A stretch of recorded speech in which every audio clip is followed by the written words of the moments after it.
বিয়েটা তো হয়ে গেছে, তা প্রায় 1 মাস মতো হতে চললো। আর 1 সপ্তাহ হলে 1 মাস হবে।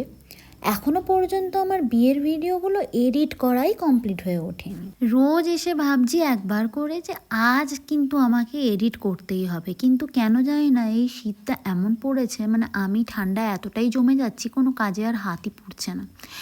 কিন্তু আজকে আমি করব বলে একদম ভেবেই নিয়েছিলাম যে যাই হয়ে যাক, ঝড় বৃষ্টি যাই আসুক, আজকে তো আমি ভিডিও এডিট করবই। আর এই যে ফাইনালি বসে পড়েছি ভিডিওটা এডিট করতে। তবে জানো তো, একটা জিনিস দেখে কিন্তু আমার বেশ ভালো লাগছে, মানে অনেকটা সময় কেটে গেছে, এখনও পর্যন্ত ভিডিওগুলো দেখে ভাবছি যে মানে এখন মনে হয় বিয়েটা রানিং চলছে, হলে বেশ মন্দ হতো না। এখনও দেখছি অনেক বিয়েবাড়ি হচ্ছে, দেখে আমার খালি মনে হচ্ছে আজকে যদি বিয়েবাড়িটা হতো। ক্লিপটা দেখে তো বুঝতেই পারছো যে এটা বিয়ের পরের দিন বর আর কনে বাড়িতে চলে এসেছে। আর এবার আছে গাদা গাদা রিচুয়াল।